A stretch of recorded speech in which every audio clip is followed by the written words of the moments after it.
So you'll need a needle and thread. My needle is already threaded.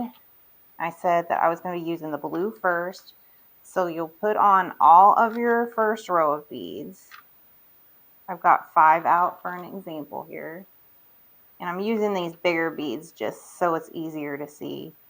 So I'm going to leave 10 inches or approximately 10 inches on this end. And then I'm going to add my first orange bead for the start of my second row. And I'm going to pull that all the way down beside my first row beads. So like this. And then I'm going to go, because I want it to come up beside like this, I'm going to go back through this side of the last first row bead. And then pull them beside each other. I got a lot of thread. I do always like to start with a lot of thread.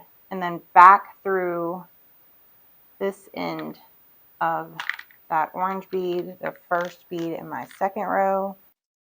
That pulls them up beside each other, side by side. And then I'm going to do the same thing. Then I'm going back through this next bead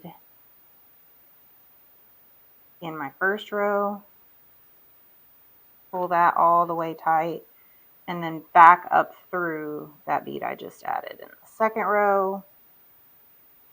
Then I'm going to add my next bead in my second row. And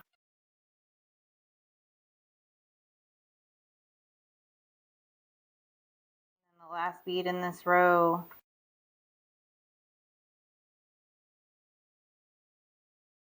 Then our next row, we're going to use green, so we're just going to do the same thing.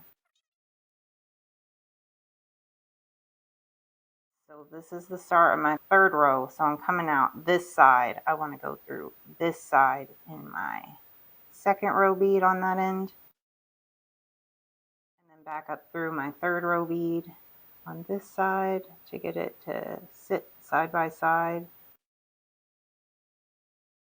And that's it. That's the square stitch, so that's how I would do it with the larger beads. Thanks for watching, and I hope this helped learn the square stitch for beading.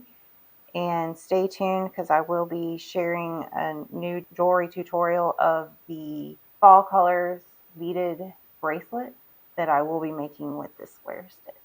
Thanks for watching.